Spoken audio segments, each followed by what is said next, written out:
Me alquilo para soñar. Gabriel García Márquez. A las 9 de la mañana, mientras desayunábamos en la terraza de la Habana Riviera, un tremendo golpe de mar a pleno sol levantó en vilo varios automóviles que pasaban por la avenida del Malecón o que estaban estacionados en la acera, y uno quedó incrustado en un flanco del hotel. Fue como una explosión de dinamita que sembró el pánico en los 20 pisos del edificio y convirtió en polvo el vitral del vestíbulo. Los numerosos turistas que se encontraban en la sala de espera fueron lanzados por los aires junto con los muebles, y algunos quedaron heridos por la granizada de vidrio. Tuvo que ser un maretazo colosal, pues entre la muralla del malecón y el hotel hay una amplia avenida de ida y vuelta, así que la ola saltó por encima de ella y todavía le quedó bastante fuerza para desmigajar el vitral. Los alegres voluntarios cubanos, con la ayuda de los bomberos, recogieron los destrozos en menos de 6 horas. Clausuraron la puerta del mar y habilitaron otra, y todo volvió a estar en orden. Por la mañana no se había ocupado nadie del automóvil incrustado en el muro, pues se pensaba que era uno de los estacionados en la acera, pero cuando la grúa lo sacó de la tronera descubrieron el cadáver de una mujer amarrada en el asiento del conductor con el cinturón de seguridad. El golpe fue tan brutal que no le quedó un hueso entero. Tenía el rostro desbaratado, los botines descosidos y la ropa en piltrafas, y un anillo de oro en forma de serpiente con ojos de esmeraldas. La policía estableció que era el ama de llaves de los nuevos embajadores de Portugal. En efecto, había llegado con ellos a La Habana 15 días antes y había salido esa mañana para el mercado manejando un automóvil nuevo. Su nombre no me dijo nada cuando leí la noticia en los periódicos, pero en cambio quedé intrigado por el anillo en forma de serpiente y ojos de esmeraldas. No pude averiguar, sin embargo, en qué dedo lo usaba. Era un dato decisivo, porque temí que fuera una mujer inolvidable cuyo nombre verdadero no supe jamás, que usaba un anillo igual en el índice derecho, lo cual era más insólito aún en aquel tiempo. La había conocido 34 años antes en Viena, comiendo salchichas con papas hervidas y bebiendo cerveza de barril en una taberna de estudiantes latinos. Yo había llegado de Roma esa mañana y aún recuerdo mi impresión inmediata por su espléndida pechuga de soprano, sus lánguidas colas de zorro en el cuello del abrigo y aquel anillo egipcio en forma de serpiente. Me pareció que era la única austriaca en el largo mesón de madera, por el castellano primario que hablaba sin respirar con un acento de quincallería. Pero no, había nacido en Colombia y se había ido a Austria entre las dos guerras, casi niña, a estudiar música y canto. En aquel momento andaba por los 30 años mal llevados, pues nunca debió ser bella y había empezado a envejecer antes de tiempo, pero en cambio era un ser humano encantador y también uno de los más temibles.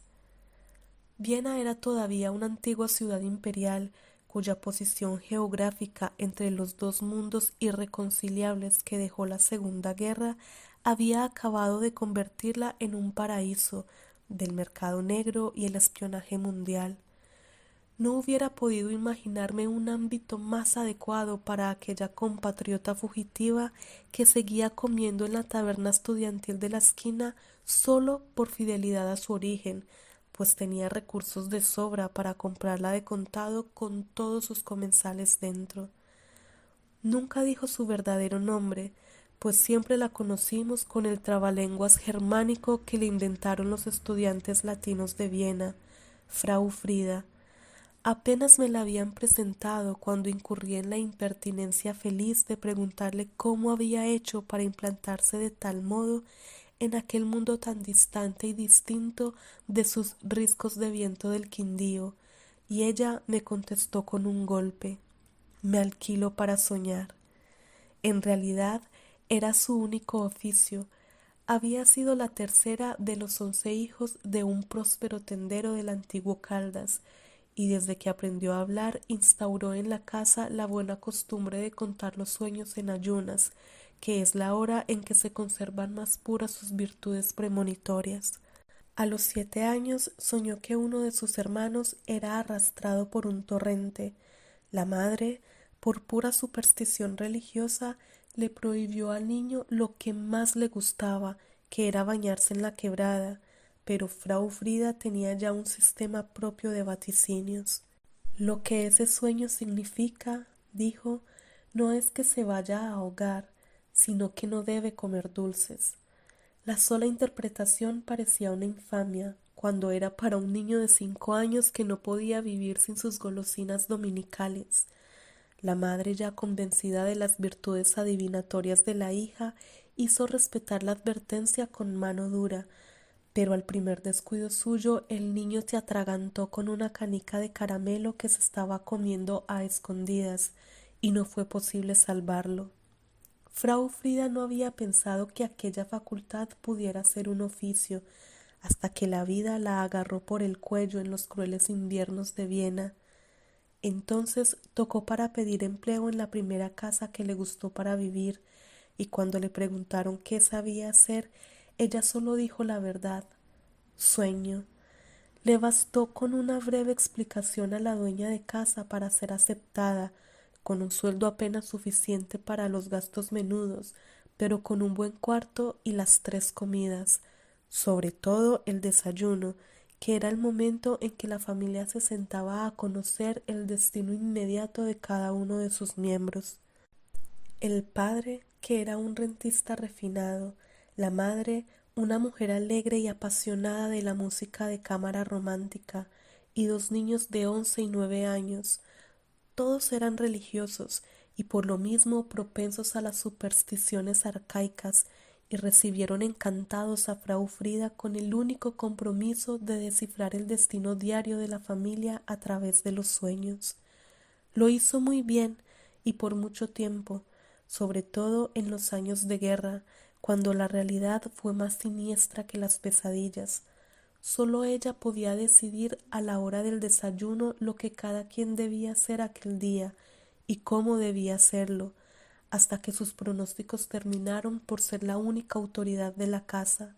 Su dominio sobre la familia fue absoluto, aun el suspiro más tenue era por orden suya. Por los días en que estuve en Viena acababa de morir el dueño de casa y había tenido la elegancia de legarle a ella una parte de sus rentas, con la única condición de que siguiera soñando para la familia hasta el fin de sus sueños. Estuve en Viena más de un mes, compartiendo las estrecheces de los estudiantes mientras esperaba un dinero que nunca llegó. Las visitas imprevistas y generosas de Frau Frida en la taberna eran entonces como fiestas en nuestro régimen de penurias. Una de esas noches, en la euforia de la cerveza, me habló al oído con una convicción que no permitía ninguna pérdida de tiempo. He venido solo para decirte que anoche tuve un sueño contigo, me dijo. Debes irte enseguida y no volver a Viena en los próximos 5 años. Su convicción era tan real que esa misma noche me embarcó en el último tren para Roma. Yo, por mi parte, quedé tan sugestionado que desde entonces me he considerado sobreviviente de un desastre que nunca conocí. Todavía no he vuelto a Viena. Antes del desastre de La Habana había visto a Frau Frida en Barcelona de una manera tan inesperada y casual que me pareció misteriosa. Fue el día en que Pablo Neruda pisó tierra española por primera vez desde la Guerra Civil, en la escala de un lento viaje por mar hacia Valparaíso. Pasó con nosotros una mañana de casa mayor en las librerías de Viejo, y en Porter compró un libro antiguo, descuadernado y marchito, por el cual pagó lo que hubiera sido su sueldo de 2 meses en el consulado de Rangún. Se movía por entre la gente como un elefante inválido, con un interés infantil en el mecanismo interno de cada cosa, pues el mundo le parecía un inmenso juguete de cuerda con el cual se inventaba la vida. No he conocido a nadie más parecido a la idea que uno tiene de un papa renacentista. glotón y refinado. Aun contra su voluntad, siempre era él quien presidía la mesa. Matilde, su esposa, le ponía un babero que parecía más de peluquería que de comedor, pero era la única manera de impedir que se bañara en salsas. Aquel día en Carballeiras fue ejemplar. Se comió 3 langostas enteras descuartizándolas con una maestría de cirujano y al mismo tiempo devoraba con la vista los platos de todos e iba picando un poco de cada uno, con un deleite que contagiaba las ganas de comer. Las almejas de Galicia, los percebes del Cantábrico, las cigalas de Alicante, las espardeñas de la Costa Brava. Mientras tanto, como los franceses, solo hablaba de otras exquisiteces de cocina y en especial de los mariscos prehistóricos de Chile que llevaban el corazón. De pronto dejó de comer, afinó sus antenas de bogavante y me dijo en voz baja: «Hay alguien detrás de mí que no deja de mirarme». Miré por encima de su hombro y así era.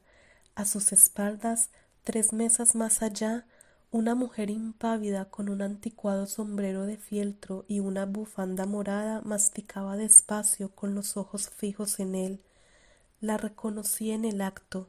Estaba envejecida y gorda, pero era ella, con el anillo de serpiente en el índice. Viajaba desde Nápoles en el mismo barco que los Neruda, pero no se habían visto a bordo. La invitamos a tomar el café en nuestra casa y la induje a hablar de sus sueños para sorprender al poeta.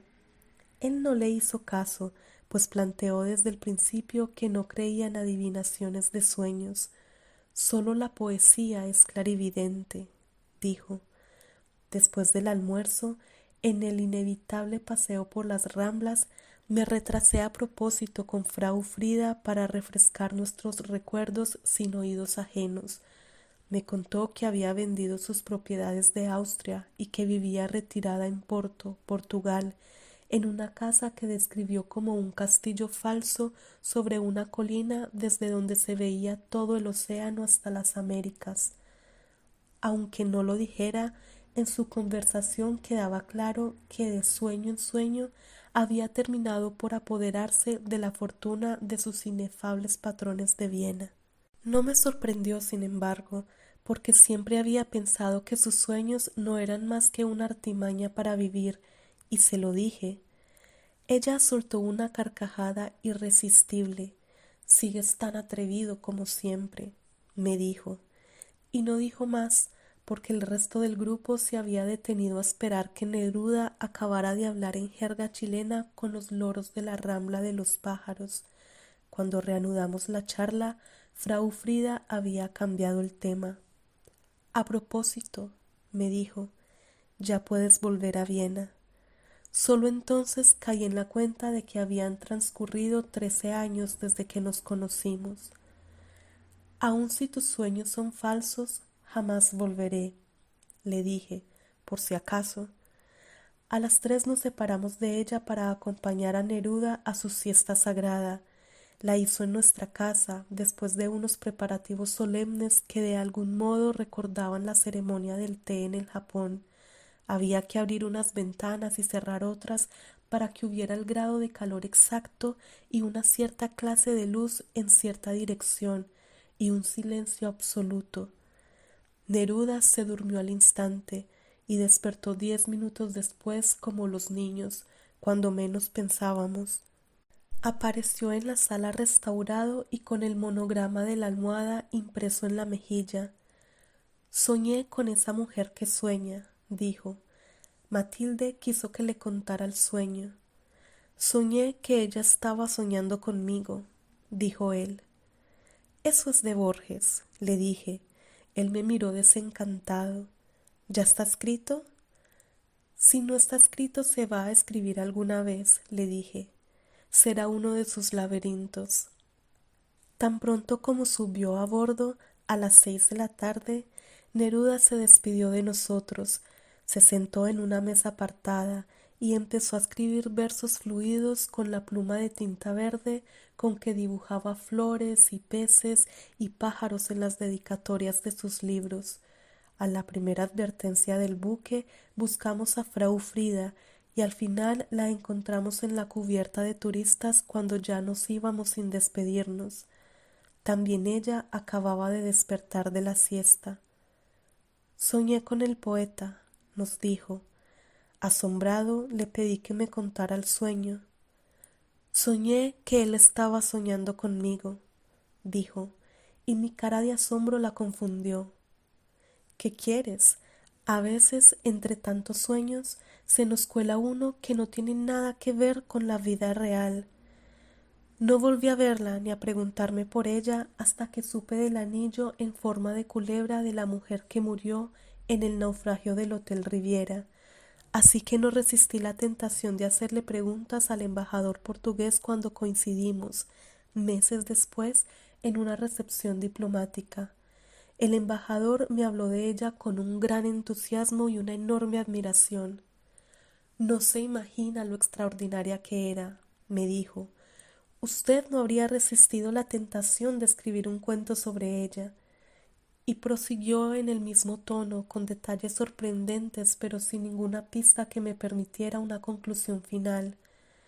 En concreto, le precisé por fin, ¿qué hacía? Nada, me dijo él, con un cierto desencanto. Soñaba.